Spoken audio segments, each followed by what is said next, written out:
The future always seems interesting and epic. Often in this future, the main ocean for traveling is the endless space, full of events and adventures not always safe, but always exciting. And these adventures began in the middle of the last century, from the first timid steps that humanity was taking into the future. Hello aviators, Sky here, and today we will visit the shores of the largest ocean. We will travel with the man who became the first representative of a special breed, a cosmonaut, on the vehicle that was the first to deserve the honor of being called a spaceship. On October 4th, 1957, radio receivers around the world started beeping, an unremarkable sound that became historical because for the first time this signal was coming from space. It was transmitted from the orbit by the Earth's first artificial satellite. It was a huge breakthrough. The launch of Sputnik 1 is usually considered the starting point of the space race between the USSR and the USA, and Sputnik 1 showed the level of technological achievements of that time, incredible a few years before. But there was one more thing. Sputnik 1 proved that rockets are capable of lifting payloads into space. Up until that point, all the rockets were technically ballistic missiles, and the targets of their cargo were not in space, but on the opposite side of the Earth. The race is a race, and the participants got to their marks. In January 1958, after long disputes in the United States, the Aeronautics Committee was reformed, which resulted in the birth of NASA. In February 1958, the Jupiter-C rocket launched into space artificial satellite, Explorer 1. The idea that something useful could be launched into space quickly captured the minds of people. Sputnik 1 was as simple as possible, and after it, more complex designs began to appear on the engineers' tables. Spacecraft for long-term orbital flights, communication models, spy satellites, and of course the flight of imagination eventually reached the word spaceship, piloted by a human. This idea was exciting, but it presented a huge number of challenges. Life support is needed, protection from an aggressive environment. How will a person feel in space? Plus, he must be safely brought back to Earth somehow. There was a lot of questions and no answers. No one had ever done anything like that before. But the intense research gave results. The overall design of the device was revised many times, from the simplest spheres and cones to ships that looked like airplanes. But the complex schemes were rejected, too many unknowns in the calculations, and not every model could handle the temperature overloads. The final choice was minimalistic, but optimal. In 1958, some vision of the ship was formed. It was supposed to be a spherical device operating in a low Earth orbit at a height of about 250 kilometers or 140 miles, capable of withstanding the temperature more than 2000 degrees Celsius as it passed through the atmosphere with nearly 8 to 9 g-force, and weighing about 5 tons or 11,000 pounds. While hundreds of people were working on ships as part of the program called Vostok, which means east in Russian, hundreds of their colleagues were engaged in creating a space transport for it. The choice of a basis for this transport was obvious. The R-7 rocket was a work of art and a real engineering miracle. It was an incredible leap in the industry. All the rockets created before seemed like child's play. 2 stages, a package scheme, 4 boosters that upon separation formed the iconic Korolev Cross, continuing to fascinate decades later. The extremely complicated engine system compiled of 24 engines plus steering gears. 32 combustion chambers seemed completely wild at that time, just as wild as a huge launch pad with a set of equipment on it. Technically, the Baikonur Cosmodrome was built for this rocket. All these decisions are not just pretty words. The R-7 was not the best military ballistic missile, but as a carrier rocket it was just perfect, and, with minimal modifications, it was coping well with most of the tasks of the beginning of the space era. It was simply not necessary to create new rockets. The rocket that launched Sputnik 1 into space was in fact a basic ballistic missile, with different flight settings and the replacement of a nuclear warhead with a satellite. In 1959, the first satellites launched by a modified version, equipped with the 3rd stage, flew to the moon. Such a rocket could already handle the delivery of a full-fledged spaceship into orbit, so it was included into the program. It still needed some work, especially the 3rd stage, but the perspective was very good. The ship itself at that time was slowly becoming a reality. The device, carrying the name Vostok, weighed about 4.73 tons or 10,500 pounds, and was a coupling of two main modules, the crew capsule and the equipment module. Due to the rocket's ability to launch quite heavy loads and the ambitions of engineers, Vostok, for the very first spaceship in history, was quite a large and advanced vehicle. Of course, it is smaller and lighter than, for example, the Soyuz, but for its time it was huge. The first vehicles of the Mercury series were much more modest, although later, NASA won their rematch with the Apollos. The crew's capsule was equipped with control systems, life support, instruments for carrying out some operations in space, cameras, and of course the descent and landing systems. It was not planned to fly blind, of course. The vehicle received 3 small windows. However, manual control was considered more of an emergency tool, and the flight was mainly automated and controlled from Earth. The fact is that orbital piloting at that time was still a theoretical concept, and it was not entirely clear how the cosmonaut would feel himself. There were many versions. Some thought that nothing out of the ordinary would happen to him. Others threatened that he would lose his mind or even die. Since the capsule was about to get very hot upon entering the atmosphere, it received the newest thermal protection, covering the entire surface. It was rather massive, almost 1.5 tons. The sphere had 2 large hatches. One was leading inside the spacecraft, the second was hiding the parachute system. But despite the presence of parachutes, the capsule did not have additional systems for braking and smoothing the landing, and the impact on the ground was too traumatic. Therefore, the seat had an ejection system. After braking in the atmosphere, it had to throw the cosmonaut out of the capsule, so he would go down on a parachute separately. The equipment module included the rest of the systems that worked automatically or were controlled remotely. Communication devices, orientation engines, telemetry, and tanks were located here. To ensure acceptable reliability for a manned flight, the ship was made as simple as possible. It could not perform orbital maneuvers, and was limited to orientation by rotating around the axis. It was equipped with an engine, the role of which was braking at the end of the flight. The engine had to give an impulse to reduce the speed and enter the atmosphere. The following return to the ground was carried out along the ballistic trajectory. The G-forces in such flights were quite high, but then the more complex decisions were even more dangerous. The ship was installed on the 3rd stage unit and hidden under the fairing. Meanwhile, a hole was left in the fairing. From the side it looks like some kind of a huge window, but it is actually a hatch through which the cosmonaut enters the ship. The timing of the program was incredible. The test flights of the upgraded rocket with the prototype of the Vostok spacecraft began as early as 1960. Sputnik 4, launched first, was unmanned and did not have any systems. The craft was needed to test the basic design. The flight was going normal, but due to a failure in orientation during the descent, it bounced off the atmosphere to a higher orbit and returned to Earth only 2 years later. Such a prospect for a real cosmonaut was very gloomy, so they actively worked on the spacecraft to prevent this. The second test launch was completely unsuccessful. This time, life support systems had to be checked, and the vehicle had passengers, dogs, Chaika and Lisichka. But this time the updated rocket had failed. On the 19th second of flight, one of the booster engines broke down and the rocket exploded. After this accident, work began on ensuring the safety of the crew during the initial phases of the flight. In a sense, Chaika and Lisichka became the parents of the emergency escape systems. Luck smiled at Sputnik 5, launched in the late summer of 1960. The rocket and the vehicle played their roles as planned, and shortly after the launch, the capsule successfully returned to Earth with the passengers. By the way, it was carrying a real zoo. Mice, rats, plants, and of course the main characters of this journey, the dogs, Belka and Strelka. The crew was in perfect shape. A bit later, one of the dogs even gave birth to puppies. In 1961, Nikita Khrushchev presented one of the puppies, Pushchinka, to John Kennedy. And in the White House, she met a dog named Charlie, Romeo and Juliet of the Cold War.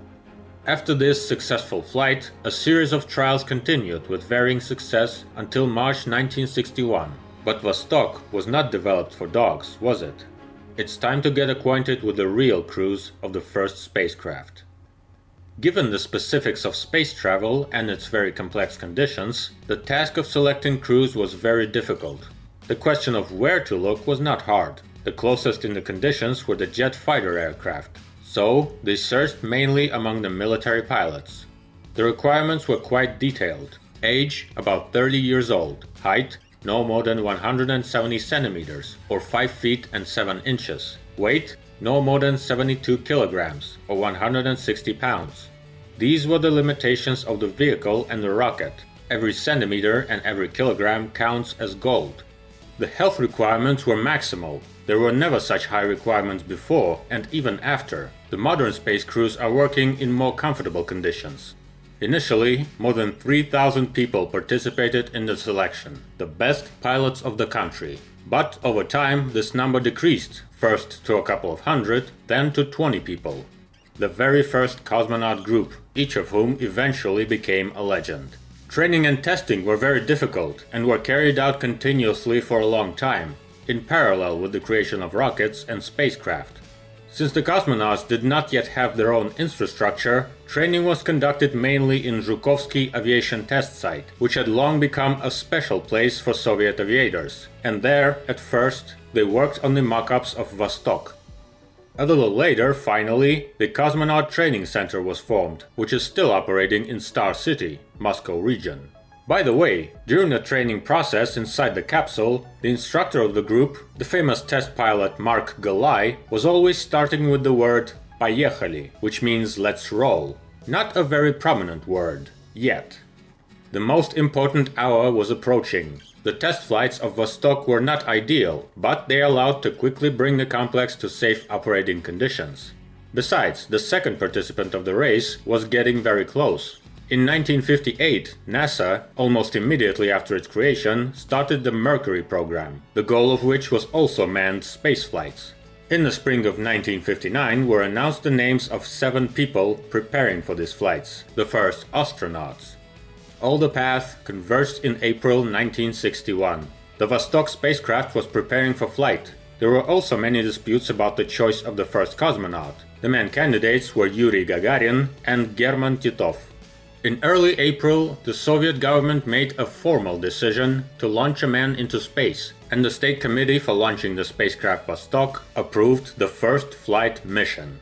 To run a single-turn flight around the Earth at an altitude of 180 to 230 kilometers, lasting 1 hour 30 minutes, landing in the designated area. The purpose of the flight was to check the ability of a human to stay in space on a specially equipped vehicle, check the spacecraft's equipment and flight, check the spacecraft's communications with Earth, ensure the efficiency of the spacecraft's and the cosmonauts' landing equipment.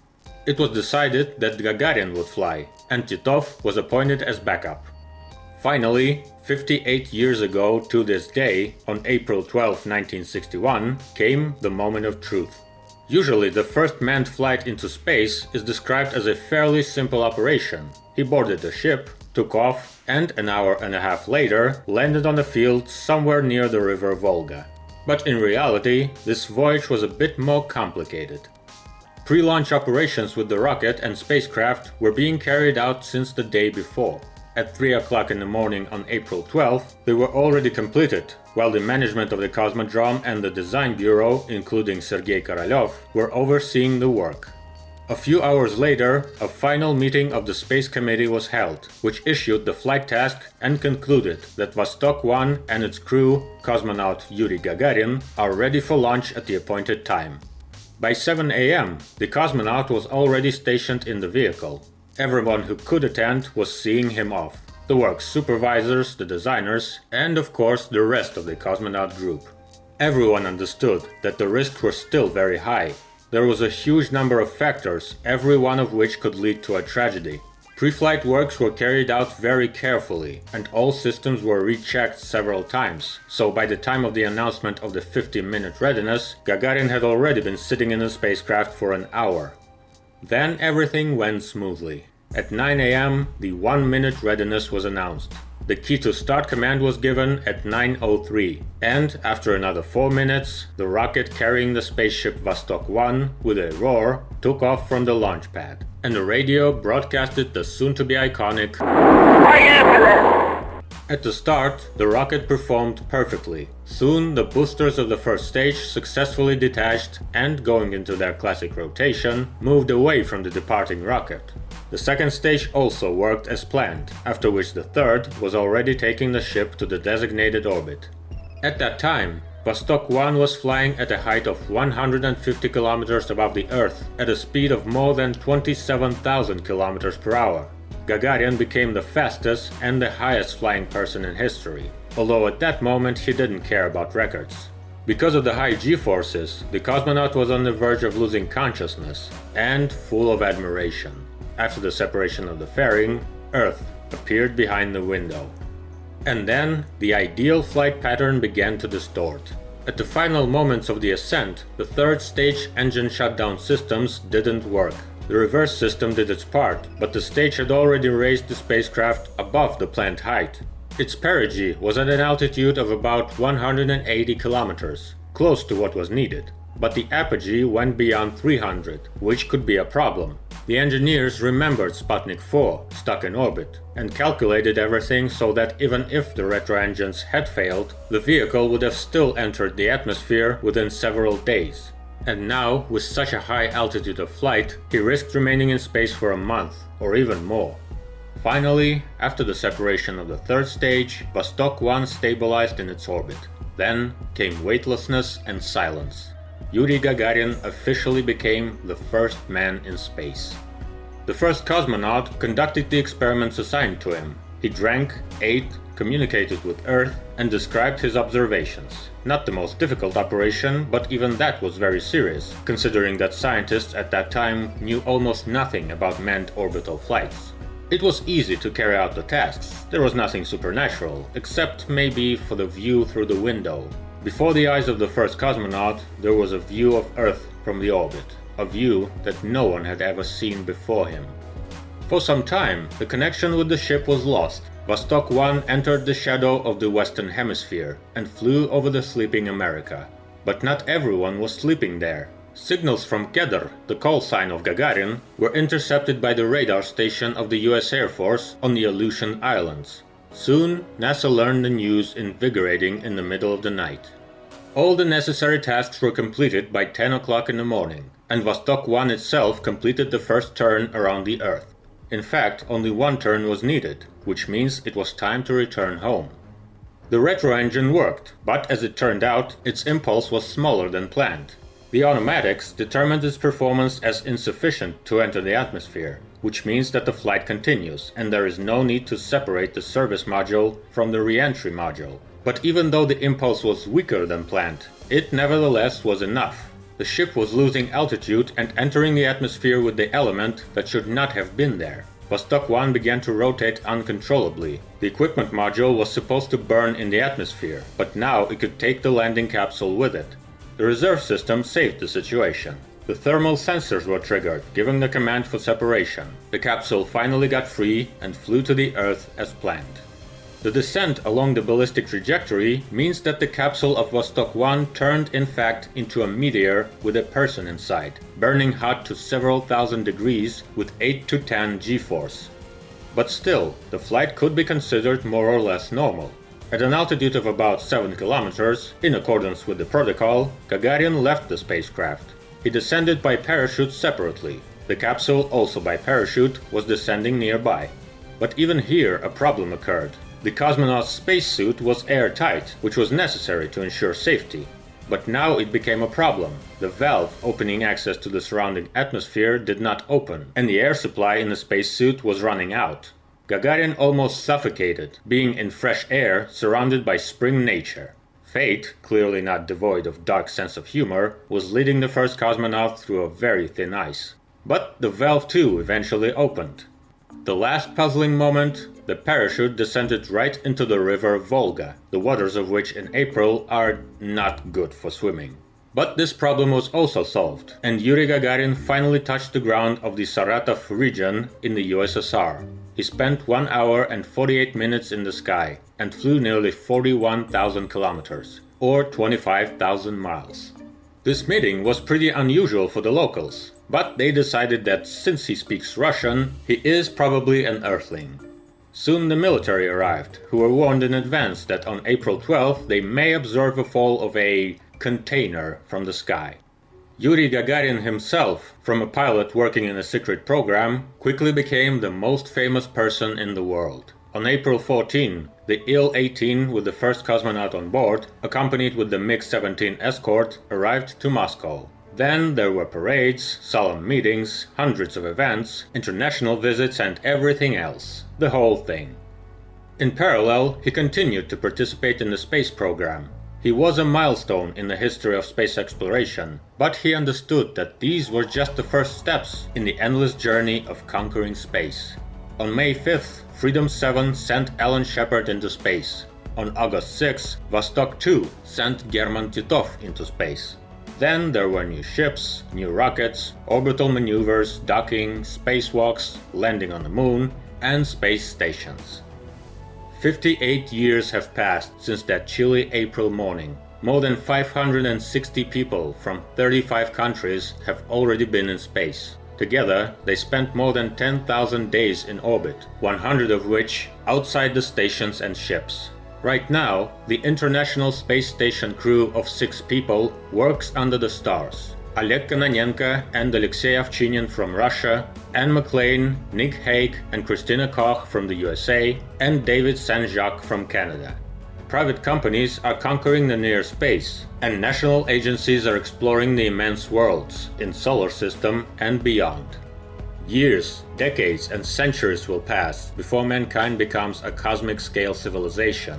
And then our distant descendants will look at the past and wonder what insane dark ages their ancestors lived in, and how did they manage to lay the foundations of their future. The galactic routes, the warp engines, the ring worlds in outer space, colonies on Mars and stations hanging in the roaring clouds of Venus were built later. The huge vehicles, space stations above the Earth and the Moon, Soyuz, Apollo, Saturn and Energia were built later.